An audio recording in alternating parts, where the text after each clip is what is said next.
Hello दोस्तों, good morning. स्वागत है एक बार फिर से आप सभी का एमजेजे एजुकेशन में। दोस्तों आज है 20 अगस्त। आज की वीडियो में हम लोग बात करेंगे 20 अगस्त 2021 के करंट अफेयर के सभी महत्वपूर्ण क्वेश्चंस के बारे में।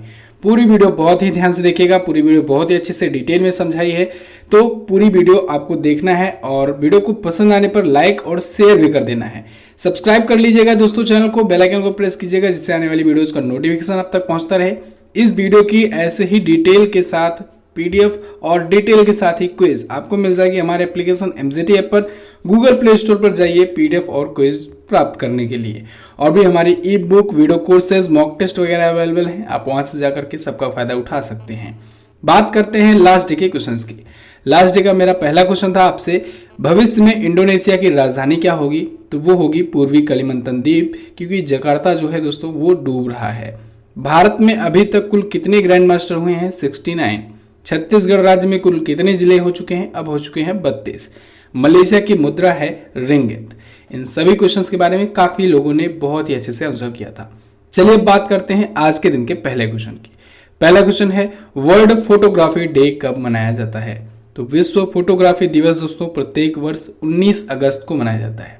फोटोग्राफी को बढ़ावा देने के लिए फोटोग्राफर्स के सम्मान में यह मनाया जाता है।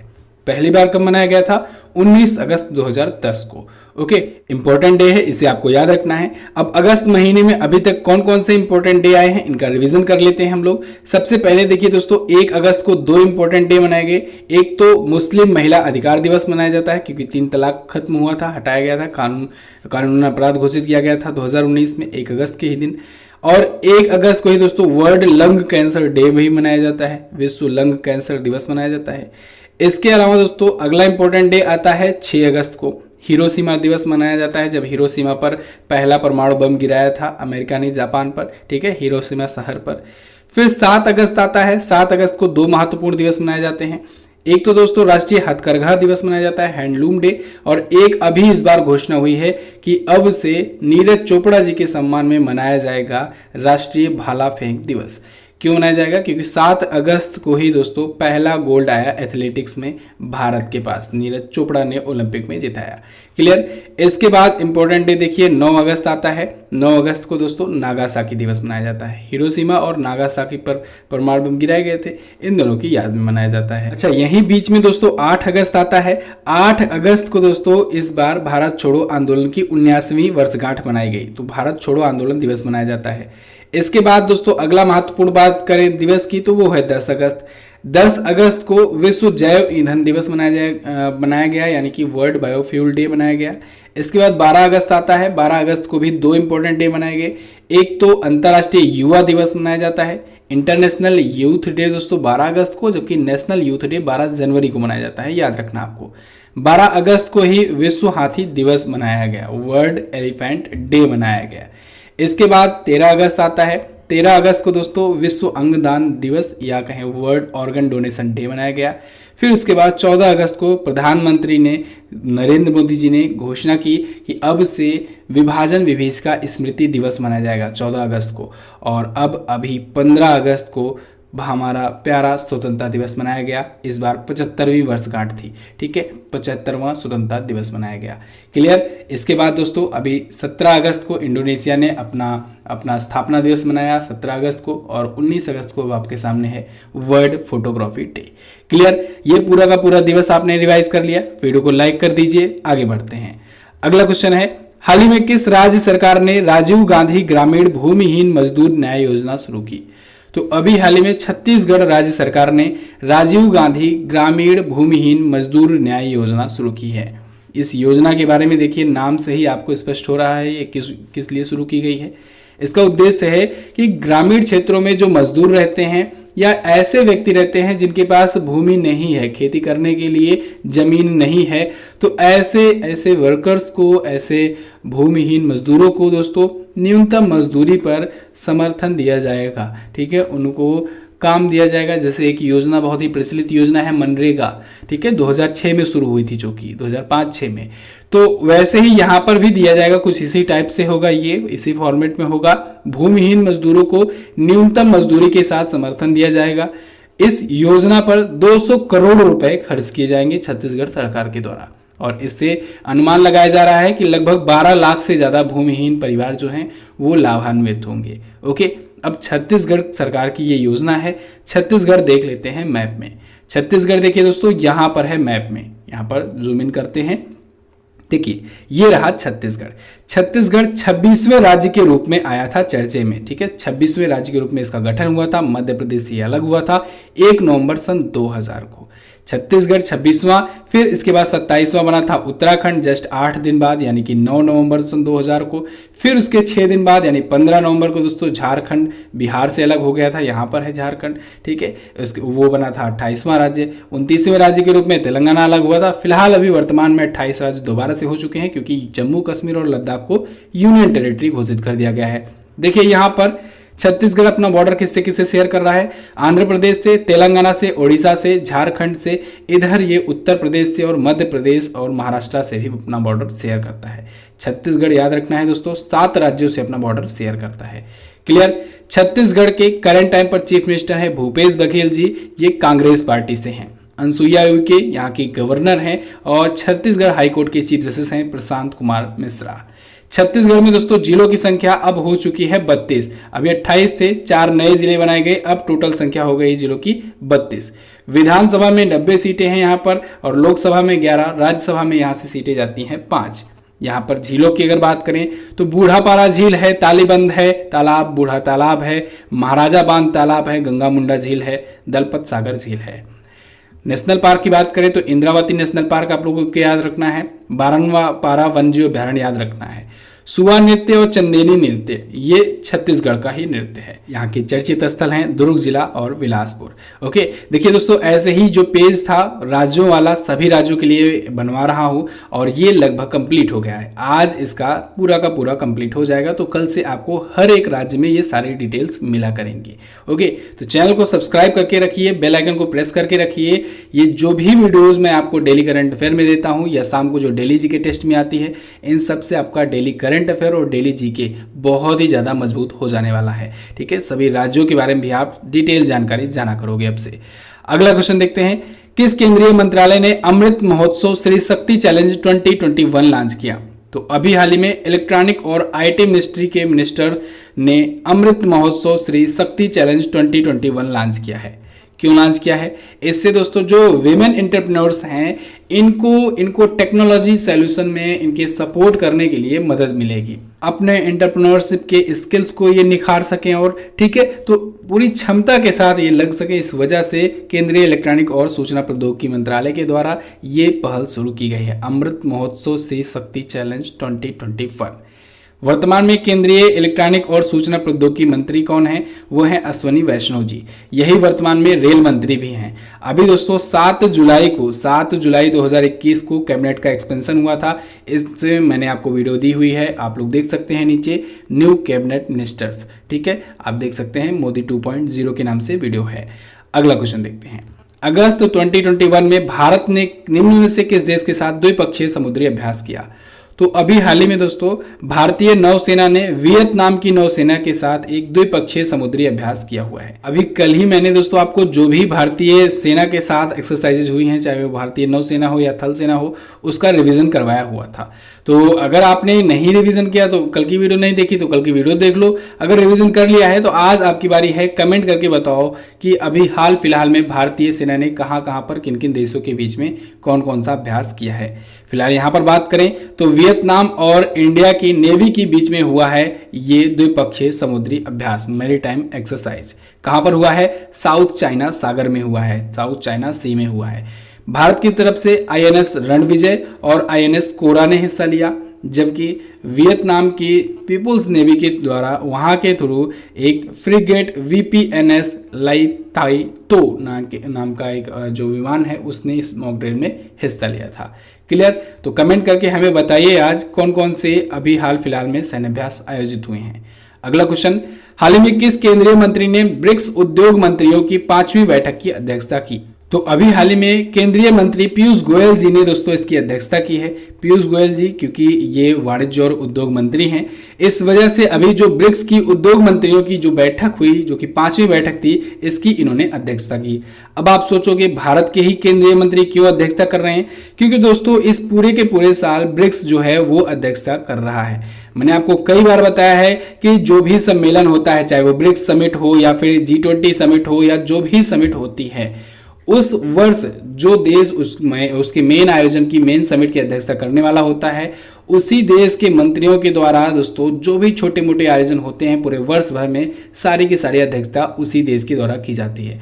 जैसे ये उद्योग मंत्रियों की बैठक है, अभी विदेश मंत्रियों की बैठक अगर हुई होगी तो वो भी अध्यक्षता भारत करेगा, रक्षा मंत्रियों की बैठक, ठीक है, IT मिनिस्टर्स की बैठक, यानी जो भी बैठक होगी ब्रिक्स की इस साल पूरे के पूरे साल, तो सबकी अध्यक्षता भारत के द्वारा ही की जाएगी। लेकिन मेन वाली समिट जो होगी वो एक ही बार होगी, ठीक है। मेन समिट ये नहीं है, ये केवल अभी जो है ये पीयूष गोयल जी जो कर रहे हैं ये उद्योग मंत्रियों की बैठक है। मेन जो समिट होगी उसमें प्रधानमंत्री नरेंद्र मोदी जी भारत की अध्यक्षता करेंगे, ठीक है, भारत की तरफ से ब्रिक्स की अध्यक्षता करेंगे। ब्रिक्स है क्या? ब्रिक्स दोस्तों एक 5 देशों का संगठन है। 5 कौन से देश हैं? 5 में देखिए यहाँ पर ब्रिक्स में B से होता है ब्राजील, R से होता है रसिया, I से होता है इंडिया, C से होता है चाइना और S से होता है साउथ अफ्रीका। साउथ अफ्रीका 2010 में जुड़ा था। 2010 में इससे जुड़ने से पहले इसका नाम ब्रिक था केवल, इसमें केवल 4 देश हुआ करते थे। लेकिन 2010 के बाद से साउथ अफ्रीका जब से जुड़ गया तब से इसमें 5 देश हैं। ओके, सबसे पहले इसकी स्थापना हुई थी 2006 में और पहली बैठक हुई थी 2009 में रसिया में। अभी पिछली बार भी जो मेजबानी हुई थी 2020 वाली, वो भी रसिया ही किया था। ओके, तो 5 सदस्य इसके यहाँ पर लिखे गए हैं, आप नोट डाउन कर सकते हो। क्लियर? अच्छा, इस बार इंडिया ने थीम क्या रखा है? इंडिया ने इस बार थीम रखा है इस समिट की intra BRICS cooperation for continuity, consolidation and consensus, ठीक है, यानी निरंतरता, समेकन और सहमति के लिए इंट्रा ब्रिक्स सहयोग। अगला क्वेश्चन देखते हैं। हाल ही में कहां पर सेना ने जज्बा ए तिरंगा नामक रिले मैराथन आयोजित किया? तो अभी हाल ही में भारतीय सेना ने दोस्तों जम्मू कश्मीर में जज्बा ए तिरंगा नाम का एक रिले मैराथन रेस शुरू किया है। ये रिले मैराथन रेस जो है ये 400 किलोमीटर की रेस है। इसमें ये रिले टाइप में है। रिले का मतलब ये होता है कि जैसे 400 किलोमीटर कोई एक पर्सन के द्वारा नहीं दौड़ा जाएगा। 400 किलोमीटर में जैसे कि कुछ दूरी तक कोई सेना के कई जवान दौड़े, फिर वो अपनी मसाल या अपना जो रिले लिए हैं वो दूसरों को पकड़ाए, फिर वो आगे तक गए, ठीक है, फिर वो आगे किसी और को पकड़ाएंगे, वो आगे तक जाएंगे। ये होती है रिले रेस, ठीक है। तो ये जज्बा ए तिरंगा नाम का रिले रेस है। इसमें तिरंगे को लेकर के मैराथन की जा रही है, ठीक है, 400 किलोमीटर की। इस रिले रेस का उद्घाटन किया है मेजर जनरल राजीव पुरी ने हरी झंडी दिखा करके। LOC पर यानी लाइन ऑफ कंट्रोल पर दोस्तों तिरंगे को लेकर के 300 से अधिक सैनिकों ने इसमें हिस्सा लिया है, ठीक है। ये रिले रेस होगी तिरंगे को लेकर के। क्लियर? चलिए, भारतीय सेना आया है। भारतीय सेना के बारे में जानिए। भारतीय थल सेना दिवस दोस्तों मनाया जाता है प्रत्येक वर्ष 15 जनवरी को। इसको याद रखना आपको। भारतीय वायुसेना दिवस 8 अक्टूबर को, जबकि भारतीय नौसेना दिवस 4 दिसंबर को मनाया जाता है। भारतीय थल सेना के अध्यक्ष कौन हैं? तो वो हैं जनरल मनोज मुकुंद नरवणे जी। जनरल मनोज मुकुंद नरवणे का नाम आपको याद रखना है। भारतीय थल सेना दोस्तों दुनिया की 4थी सबसे बड़ी थल सेना है। भारतीय वायुसेना भी 4थी सबसे बड़ी वायुसेना है, जबकि नौसेना जो है ये 7वीं सबसे बड़ी नौसेना है, ठीक है, दुनिया की। अगला क्वेश्चन देखते हैं। 19 अगस्त 2021 को विश्व मानवतावादी दिवस का कौन सा संस्करण मनाया गया? तो अभी हाल ही में दोस्तों 19 अगस्त को एक और इंपॉर्टेंट डे मनाया जाता है, जो कि मनाया गया विश्व मानवतावादी दिवस। इस बार का इसका 12वां संस्करण मनाया गया। क्यों? क्योंकि दोस्तों इसकी शुरुआत हुई थी 2009 से, तो 2009 से आप लोग काउंट कर लीजिए। 12वां इस बार का इसका संस्करण मनाया गया वर्ल्ड ह्यूमैनिटेरियन डे का। अब ये 19 अगस्त को ही क्यों मनाया जाता है? क्योंकि दोस्तों इसी दिन इराक में महासचिव के तत्कालीन विशेष प्रतिनिधि थे एक सार्जियो विएरा डी मेलो। तो इनको और इनके 21 सहयोगियों को बगदाद में संयुक्त राष्ट्र की मुख्यालय पर, हेडक्वार्टर पर बमबारी करके मार दिया गया था। तो उन्हीं की याद में, उनके याद में साथ ही साथ और भी जो ऐसे लोग हैं दुनिया भर में जो मानवीय सेवा करने के लिए काम करते हैं, लेकिन उनकी हत्या कर दी जाती है, वो अपने प्राणों की आहुति दे देते हैं। तो ऐसे लोगों के सम्मान में, ऐसे लोगों को श्रद्धांजलि देने के लिए ये दिवस मनाया जाता है। इस बार की थीम है #द ह्यूमन रेस। क्या है? #द ह्यूमन रेस है इस बार की थीम। अगला क्वेश्चन, हाल ही में किसने उत्तर प्रदेश के मेरठ में मेजर ध्यानचंद स्पोर्ट यूनिवर्सिटी स्थापित करने की घोषणा की? तो उत्तर प्रदेश के सीएम योगी आदित्यनाथ जी ने दोस्तों उत्तर प्रदेश के मेरठ जिले में मेजर ध्यानचंद स्पोर्ट यूनिवर्सिटी स्थापित करने की घोषणा की है। ये मेजर ध्यानचंद जी के नाम पर होगा, उनके सम्मान में एक स्पोर्ट यूनिवर्सिटी यानी खेल विश्वविद्यालय होगा। अभी हाल ही में इसकी घोषणा की है दोस्तों इन्होंने लखनऊ के cricket stadium Bharat Ratna Shri Atal Bihari Vajpayee cricket stadium. नाम याद रखना है आपको इस स्टेडियम का, क्योंकि इस स्टेडियम का नाम बदला गया है। पहले इकाना स्टेडियम था, अब नाम बदल करके भारत रत्न श्री अटल बिहारी वाजपेयी क्रिकेट स्टेडियम किया गया है। तो इसी स्टेडियम में अभी हाल ही में एक समारोह आयोजित कराया गया था। इस समारोह में दोस्तों योगी जी ने जो टोक्यो ओलंपिक में मेडल जीते हुए खिलाड़ी हैं उनको सम्मानित करने के लिए एक समारोह आयोजित कराया हुआ था। तो इस समारोह में उन खिलाड़ियों को तो सम्मानित किया ही गया जिन जिन खिलाड़ियों ने टोक्यो ओलंपिक में मेडल जीता था भारत के लिए। साथ ही साथ इन्होंने यहाँ पर एक खेल यूनिवर्सिटी स्थापित करने की घोषणा कर दी है। कहाँ पर? मेरठ में। उत्तर प्रदेश का ही एक जिला है मेरठ, वहां पर यह स्थापित किया जाएगा। क्लियर? अच्छा दोस्तों, आप लोग का करंट अफेयर के साथ साथ जीके भी मजबूत करने के लिए, स्ट्रॉन्ग करने के लिए हमने एक सीरीज स्टार्ट की है, डेली जीके टेस्ट। इसका 4 एपिसोड आ चुका है। ये देखिए शाम को 7 बजे आता है लाइव, ठीक है। ये वीडियो तो लाइव होती है वीडियो 7 PM पर। आप लोग सभी लोग जुड़ जाया कीजिए। इसमें हम लोग 25 महत्वपूर्ण क्वेश्चंस की जो कि प्रीवियस ईयर में पूछे गए उन पर चर्चा करते हैं। साथ ही साथ लिंक करके मैं आपको 100 से 150 क्वेश्चन तक बता देता हूं, तो आपको इससे जरूर जुड़ना चाहिए। बाकी की जो वीडियोज अभी तक अपलोड हो गई हैं उनको अगर आपने नहीं देखा है तो प्लेलिस्ट मैंने बनाकर रखी हुई है लाइव जीके टेस्ट के नाम से। आप लोग प्लेलिस्ट सर्च करके उनसे वहां पर जा करके बाकी वीडियोस देख सकते हैं। आपका निश्चित ही जीके जीएस भी स्ट्रांग होता जाएगा, जैसे आपका करंट अफेयर मजबूत हो गया है। ओके, तो ये क्विज फॉर्मेट में भी होती है, आप लोग भी आंसर करते चलते हो, मैं उसके बारे में डिटेल एक्सप्लेनेशन भी देता रहता हूं। तो आप लोग डेली इवनिंग में 7 PM पर टाइम निकाल करके जरूर आ जाया करिए एमजेटी एजुकेशन पर।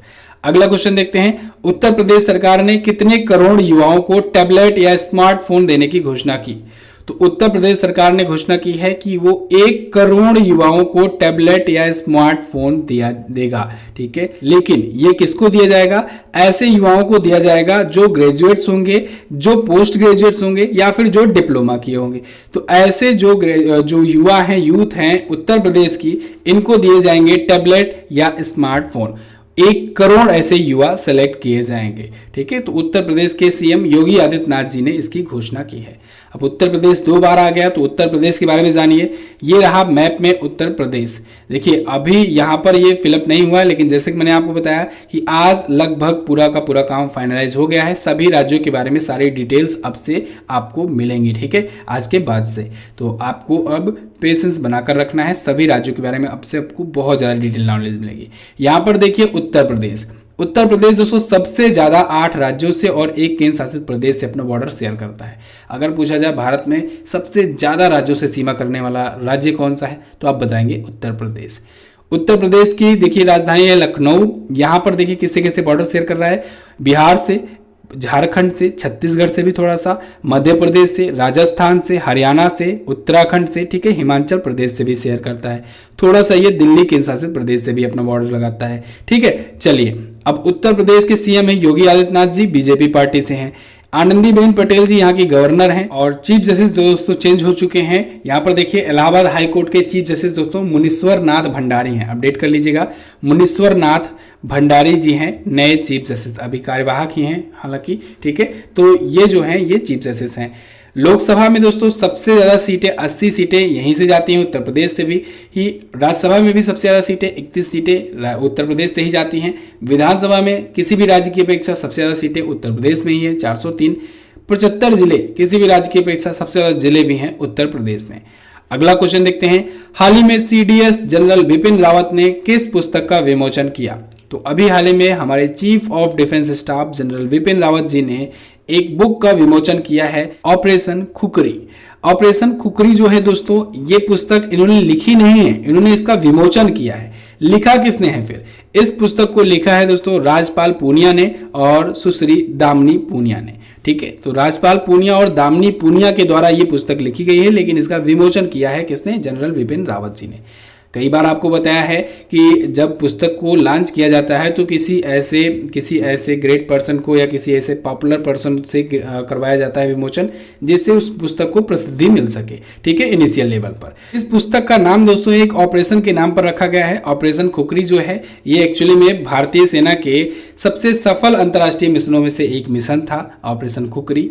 ये सन 2000 के आसपास में पश्चिमी अफ्रीका में एक सिएरा लियोन जगह है, वहाँ पर गृह युद्ध जो चल रहे थे वर्षों से, तो वहाँ पर शांति स्थापित करने के लिए भारतीय सेना के कुछ जवानों को यूनाइटेड नेशन के द्वारा भेजा गया था। आप सबको पता होना चाहिए यूनाइटेड नेशन के द्वारा दोस्तों पीस के लिए, शांति स्थापित करने के लिए सभी देशों की कुछ टुकड़ियों को भेजा जाता है, ठीक है। तो उसी में ये ऑपरेशन खुखरी के रूप में गई थी भारतीय सेना। तो ये सबसे सफल अंतर्राष्ट्रीय मिशनों में से एक था ऑपरेशन खुखरी। इसके बारे में पूरा डिटेल दिया गया है इस पुस्तक में। क्लियर? तो बस दोस्तों ये तो थे हमारे आज के दिन के टॉप 10 करंट अफेयर के क्वेश्चंस। आई होप आपको वीडियो पसंद आई होगी। वीडियो अगर पसंद आई है वीडियो को लाइक कर दीजिए, शेयर कर दीजिए अपने दोस्तों के पास। अगर आपने चैनल को सब्सक्राइब नहीं किया है, चैनल को सब्सक्राइब कीजिए, बेल आइकन को प्रेस कीजिए, आने वाली वीडियोज का नोटिफिकेशन पाइए। इस वीडियो की पीडीएफ फाइल डिटेल्स के साथ क्विज सब कुछ आपको मिल जाएगी हमारे एप्लीकेशन एमजेटी ऐप पर, उसे आप डाउनलोड कर सकते हो। आप टेलीग्राम ग्रुप पर जाकर के वन लाइनर के रूप में भी ये चीजें पा सकते हो, जिससे आपका क्विक रिवीजन हो जाए। आपको टेलीग्राम ग्रुप पर जाना है, टेलीग्राम ऐप पर जाना है, वहां पर सर्च करना है एमजेटी एजुकेशन, ग्रुप को ज्वाइन कर लेना है। अब बात करते हैं क्वेश्चन ऑफ द डे की। आज का पहला क्वेश्चन है आपके लिए, LBW शब्द का प्रयोग किस खेल में किया जाता है? कौन सा विटामिन जल में नहीं घुलता है? मालगुडी डेज के लेखक कौन है? और संविधान सभा का गठन किस मिशन की सिफारिश पर किया गया था? ये सभी क्वेश्चंस जो हैं दोस्तों ये कल के डेली जीके टेस्ट सीरीज से लिए गए हैं, तो आप लोग डेली जीके टेस्ट को सीरीज को फॉलो करना मत भूलिएगा।